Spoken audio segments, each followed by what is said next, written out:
Thanks, Ray, and thanks everyone for having me tonight. I really do appreciate the opportunity to be here and talk to you all about what's happening with my division, Victoria Police, and also where the challenges lie with Neighbourhood Watch. The official welcomes for the government representatives and other members have been already done, so I won't repeat that, but it's great to see Mr Clark, Mr Angus and Mr Ryle here tonight representing government. I've been a member of Victoria Police for a long period of time now, coming on 39 years next year. I've been associated with this division for just over 10, or just on 10 years I think, both as the Inspector Whitehorse and the Superintendent in charge. And I'm proud to say that ED1 has had a long history of fantastic support from Neighbourhood Watch, and also has been a strong supporter of Neighbourhood Watch over that period of time with my predecessors. Neighbourhood Watch in ED1 has had the largest membership in the state, both now and historically, and we're now passing on with a number of areas of Neighbourhood Watch 25 years of continuous service by many people, which is a great achievement. There have been, in recent years, we've seen significant changes in regard to the Neighbourhood Watch's structure and the way that its direction and management has occurred. Changes to the PSA-based Neighbourhood Watch management, moving away from our divisional focus, certainly changed the management of Neighbourhood Watch and the police input. It will remain to be seen if this is for the better or for the worse, and I certainly hope, and I certainly will be strongly behind making sure that it does succeed and we do it really well in the future. The key to success, I believe, is in the leadership shown by Neighbourhood Watch members and Victoria Police. Neighbourhood Watch is not Victoria Police's organisation.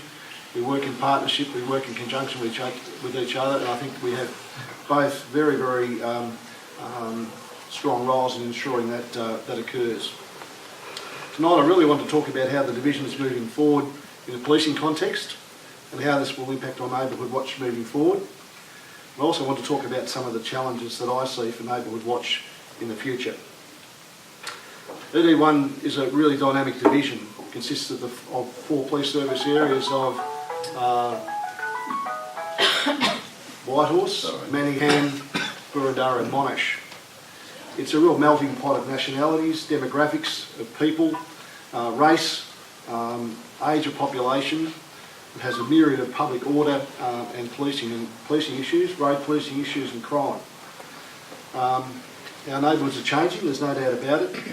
Our roads are changing, traffic diversity and density is changing. There's significant change in public transport in the division. Technology is obviously rapidly changing on almost a daily basis. And Victoria Police's direction is changing on how we respond to the challenges that for us to meet the community needs.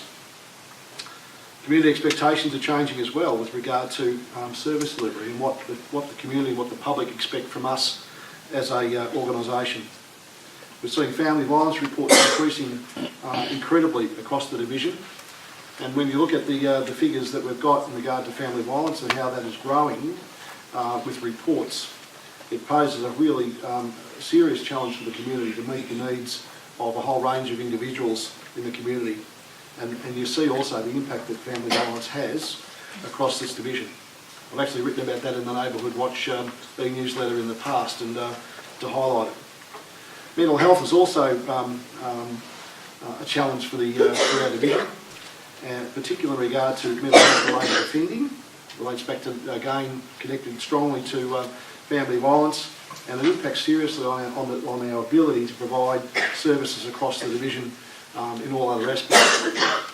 In that regard, for family violence, we've just recently established a family violence unit, which is based in Glenview, but it services the whole of the division, and it's making excellent headway in regard to tackling serious family violence incidents, particularly focused on repeat victims and repeat offenders, and it's one of the great initiatives that we've had in recent times in the division.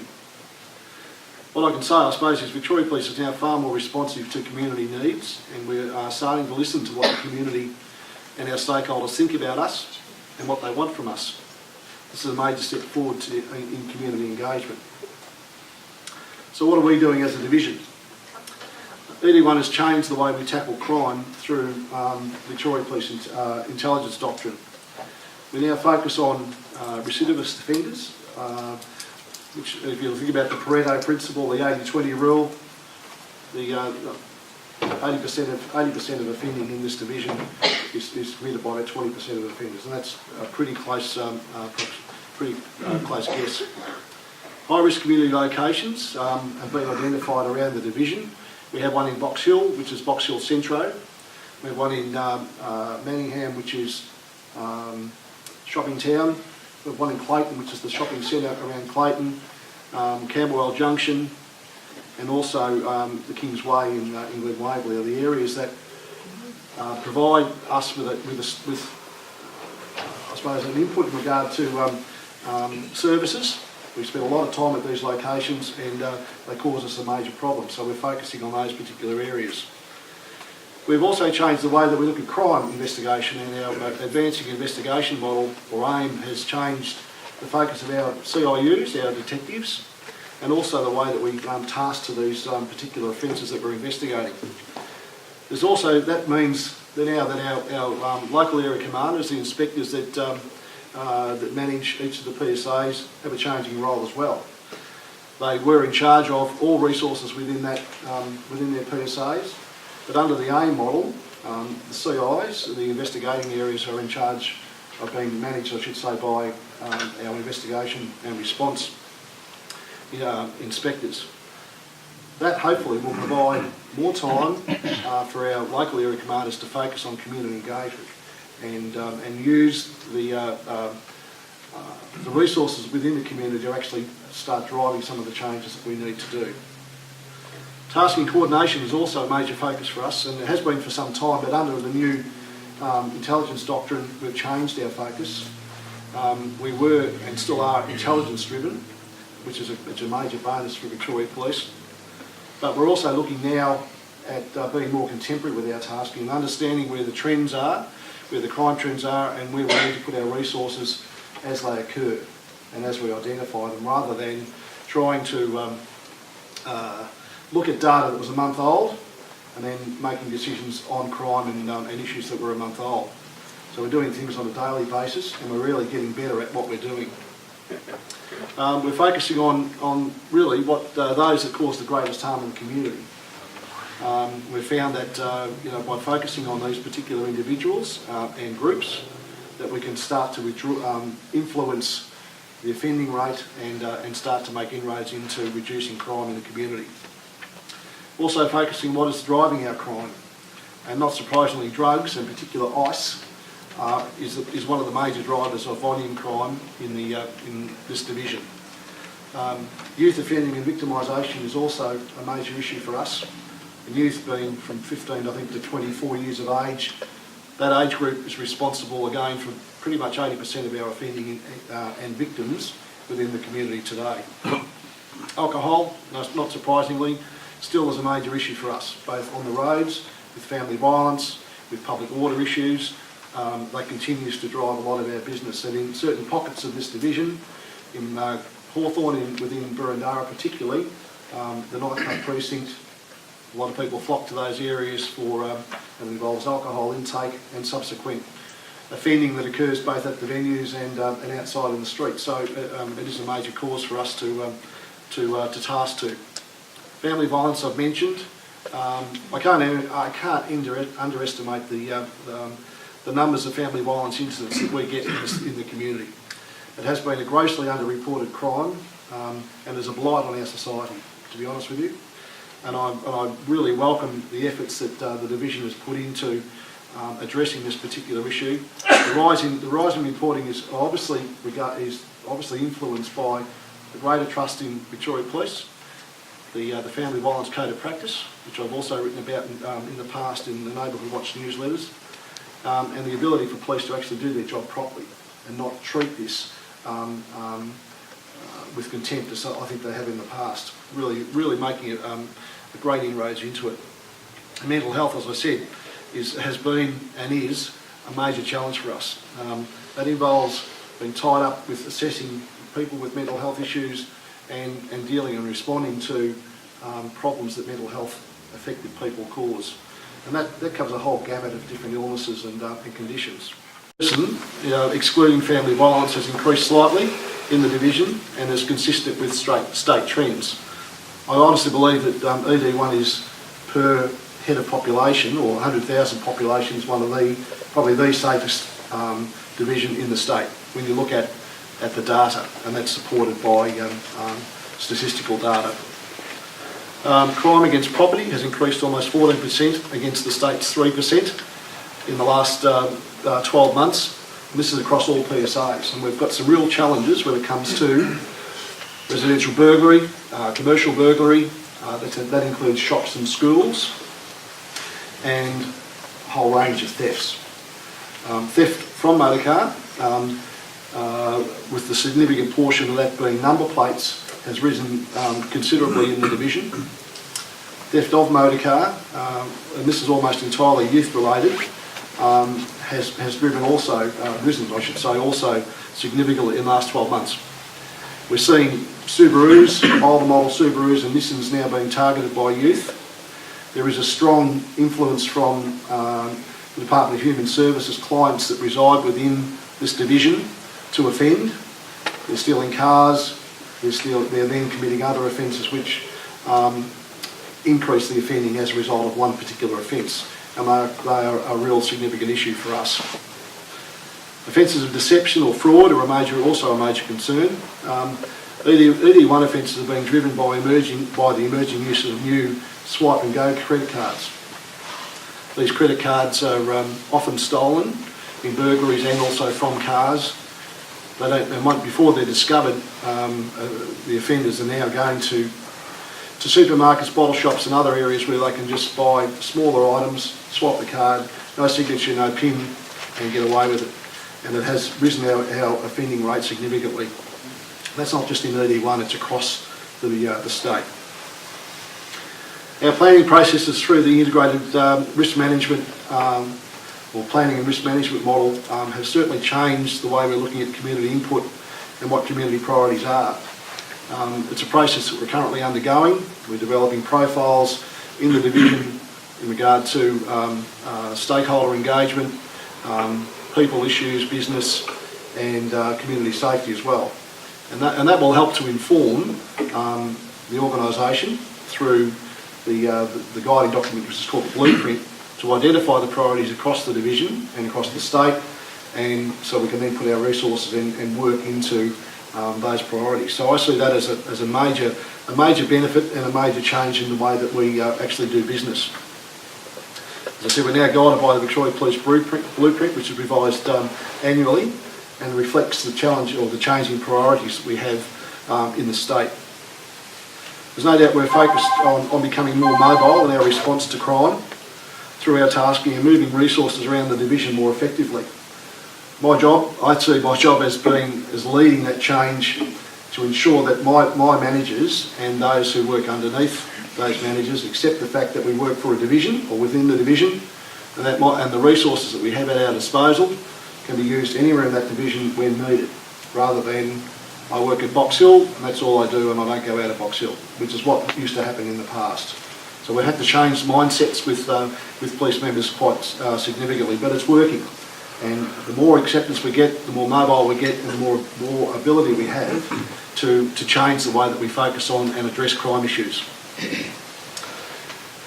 We're being assisted by our state tasking coordination process by having resources allocated into the division through members of the Operations Response Unit, and they're based now in Box Hill. It's proven a great success with increased arrests and community safety around the Box Hill Transit Hub, and also other areas within the division where we've actually put these people. That's 2 sergeants and 6 members that are permanently embedded into the division. That's provided us with a real bonus as far as additional manpower goes. Transit police are also active in each of the PSAs, especially around the transport areas, and PSAs are now being rolled out also across the division at each of the stations on both lines, or there's 4 lines. I think the Belgrade, Lillardale, Glen Whaley, and then you've got the Daniel line as well. So they're across the 4 different lines. Neighbourhood watch engagement has improved, in my view, with the development and the provision of monthly crime summaries, which provide PSA-based contemporary and predictive information on local crime. It's certainly not, it's different to the stats that you used to be given, but in my view it certainly provides more contemporaneous and a stronger local flavour to what's happening, and I can see that will improve in time.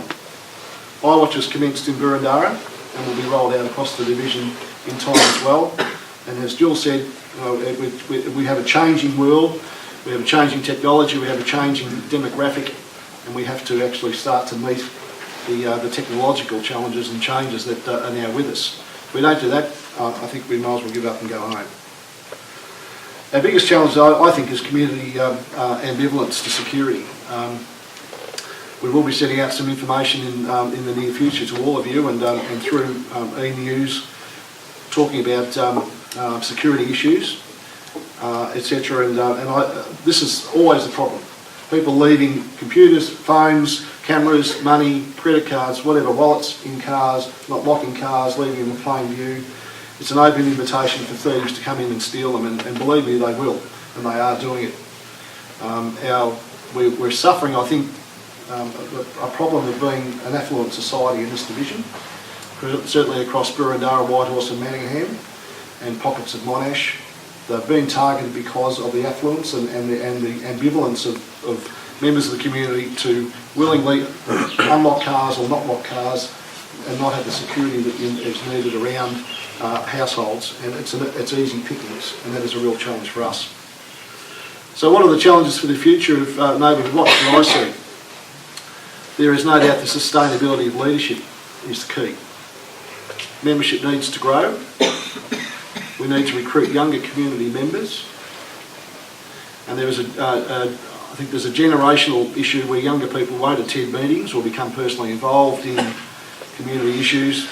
They will get involved in online forums and searching through online. So I suppose the key to a lot of this is to make sure that we cater for that and have a conduit for them to link into us. The key is how Neighbourhood Watch and iWatch can merge to communicate effectively and engender community focus and cooperation to work together. How do we do this? I don't have all the answers. If I did, it would be fantastic. But firstly, we need to strengthen the partnerships currently in place in the PSAs.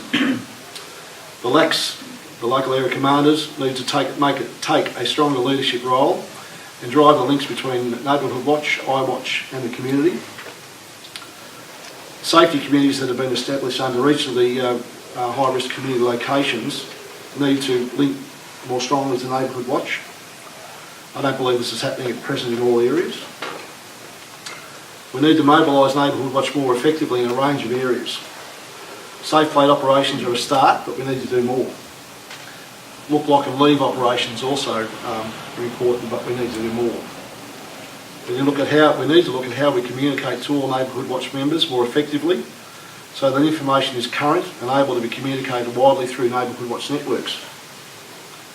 What we need to do is ask you. Neighbourhood Watch needs to have input into the future and how the organisation sees their role and how the community wants the role to go. A stakeholder survey will be forwarded in the next couple of weeks to ask those very questions. And I would ask that you please, if you do receive it, to respond openly and honestly so that we can actually have a look at it and then start to move forward, changing the way that we do it. Lastly, we need all members of the community and Neighbourhood Watch to be active in the crime prevention area. I think it's important that you members of Neighbourhood Watch, who have obviously got a passion for crime prevention and community service, communicate effectively to your neighbours, talk about the issues that you become aware of, that I and others communicate to you about security of buildings, security of cars, personal safety, whatever else, and pass that on through your local networks. I think that community connectedness that we have in each of the communities at the local level is the key to achieving that communication as a start. We can also reach out and meet people through iWatch, through Facebook or whatever else, but it's what happens on the ground, what happens personally, that will be to see the success or the organisation move forward.